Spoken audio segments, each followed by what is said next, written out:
Welcome, ladies and gentlemen, to your magical moon message. This is the peace dealer. I know I'm not the only one. I know I'm my Sun Gemini, but I'm not the only one who's felt this surge of truth. If you woke up or you've just been feeling the manifestation of the value of your truth, I feel like so many of you who've been just operating off this truth frequency, you've been feeling this moon in Gemini just spit espadas, just swords, just striking at all falsity. It feels good.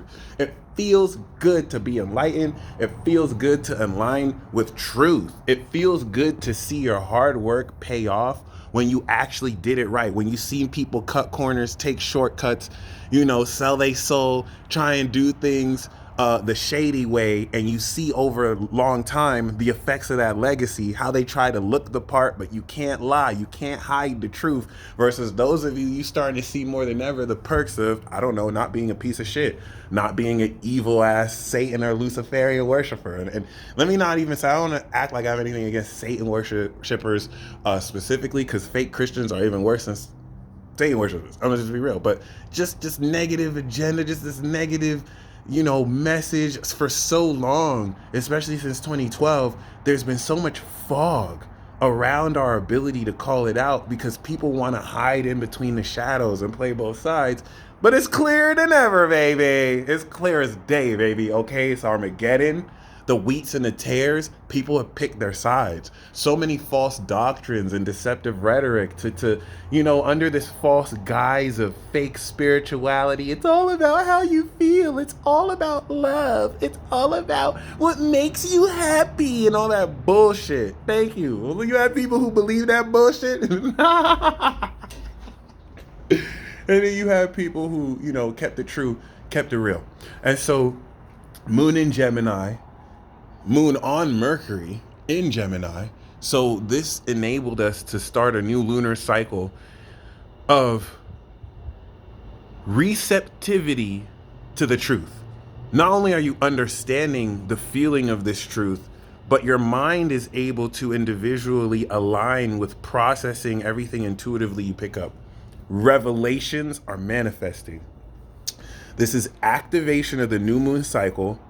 And as we are bringing into physical form the value and real nature of your character, second house to the sun in Pisces is having you manifest the true nature of this value.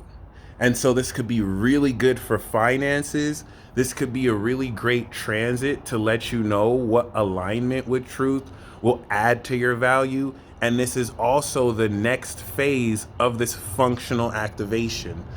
The new moon in Taurus is a push to start button on a vehicle that is your body that activates all the apps and operating systems that you've set into play.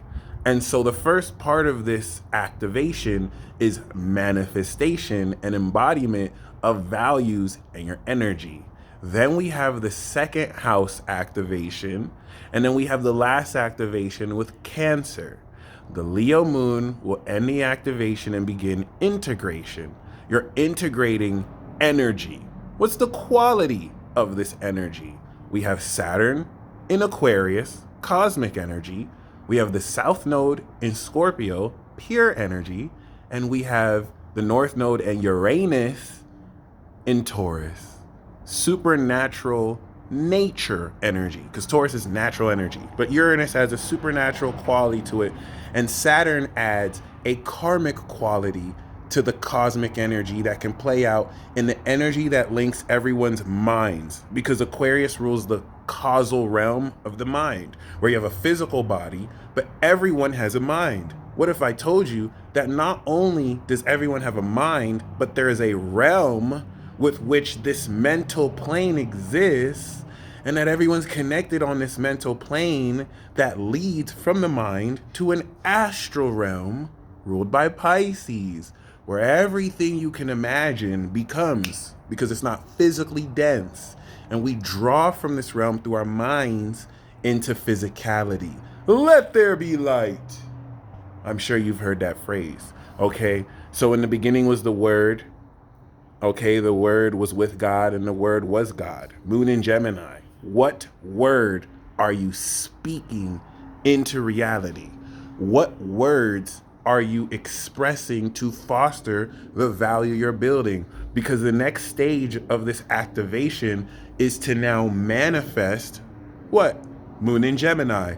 The understanding of how your mind changes about what your value is, and also the enlightenment of understanding what energy you're harnessing. Because once the moon goes into Cancer, the last part of this activation is going to direct this perception through your feeling of power. You're going to feel the energy, and then we're going to integrate it. I want to kind of show you the difference between the Aries new moon and this Taurus new moon, because Aries new moon had the new moon in Aries, the moon in Taurus, and the moon in Gemini. We activated power, we grounded the power, and then we finished the activation by expressing the attitude of the power.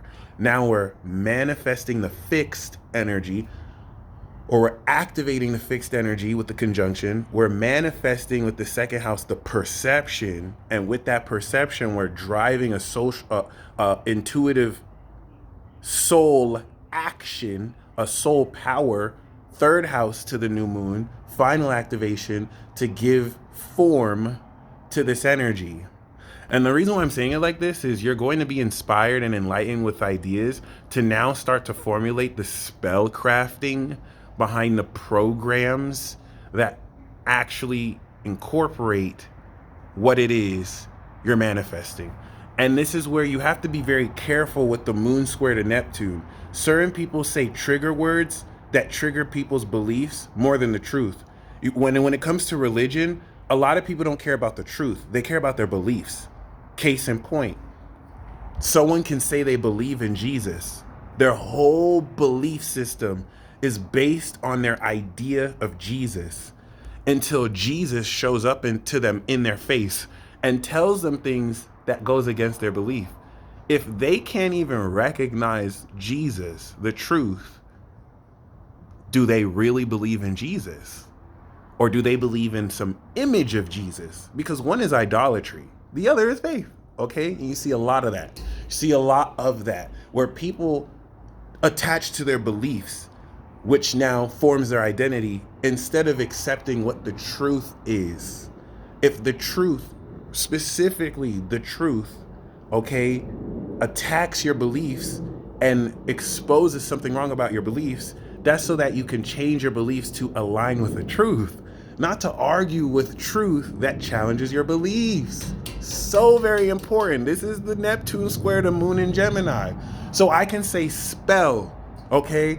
And your beliefs against spells can pop, oh, spells are of the devil and it's bad. But that's not even true. A spell is just a program.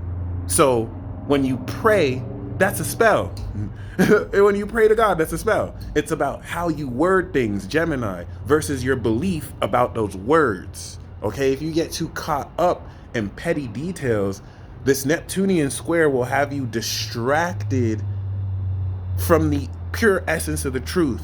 Similar to a Muslim and a Christian arguing faith when the truth is they should love each other. Clearly they didn't get the message, but each one of them thinks that they're doing the right thing because they're too attached to their beliefs. Let's go. Let's go. Listen, this is a monumental transit because this transit sparks the beginning of the revolution of the individual. Last year and even Aries season, we had Aquarius-centric focus. After this transit, most of the planets are going to be in Pisces, Aries, Taurus, and Gemini. And over the next 17 years, as Saturn makes it to Leo, the power is in the hands of the individual. It's never been like this ever in a long time, if not forever. And you're going to see these power shifts, especially in what you're able to do as an individual and how much less power collective authority and social norms have over you. And so all they have are illusions to reframe the quality of the truth you represent or feel, because they can't take the power away from you. And so really feel into that, because with the square to Saturn, this is going to strengthen your connection with the collective and how you communicate individually. And this is legitimately going to manifest magic. Okay, this is the best part about this transit. The affinity of Scorpio and Taurus is Gemini. When I say affinity, for some reason people think that means compatibility. Affinity is not compatibility. Affinity really just speaks to energy that brings out your best self. So when I say Taurus's affinity is Gemini, I'm not saying Taurus's soulmate is Gemini. I don't know why people would think that. I'm saying that Taurus's second house is Gemini. Scorpio's eighth house is Gemini. So you mean the zodiac sign that rules their house brings out their energy? That's an affinity. Just like Sagittarius's ninth house being Leo, Leo's ninth house, fifth house being Sag. So that being said, in that vein, what we see with this affinity transit is the manifestation of your value. You're literally manifesting direct receptivity to what is true about what you're worth, and you better communicate that to the hills in whichever way you will, because people will be passive aggressive. People will be mad that everything they thought about you wasn't true. You have people placing bets that you wouldn't make it this far, but you did. So you don't have to say anything, because just you living and breathing is your revenge, is your justice. And, you know, makes them look really stupid, because they're really stupid. They should have never bet against you. So other than that, hypothetically, if that applies literally, then, you know, own it. But you will see more and more the true nature of individuals, forces, and people who haven't been able to maintain deception through, over, or around you. And this is so that you can meet more yourself with who they are. Do not give in to fear. You're going to see a lot of false ultimatums. You're going to see a lot of threats. The fact that people have to threaten you is all a perceptual game. People playing perceptual games can't take away your power. So if they can present an image to change the way you think about the situation, that's all it is. That's why they have to put on an image, because their only superpower is deception. The only thing these people can do is lie. That's it. The only superpower the Dark Warriors have is that they can lie. They can manipulate. And they can deceive. They weak little bitches. They have no truth. Okay? You have no business fearing people like that. Let them have their image. Stand firm in your own courage. That doesn't mean to run out of bounds where you're not protected. You don't want to tempt these forces and be like, oh, I'm untouchable. And you go out of bounds of protection and you get got. You still got to move smart. You still have to walk in integrity. You still have to call yourself out more than anybody else to make sure that you yourself aren't caught slipping. I say that to myself as much as you, but provided that you know, living in integrity, nothing can touch you, B. Okay? And you need to, as a revolutionary, being an individual, represent that. Because a lot of people will sell their souls at the first opportunity of fame and clout.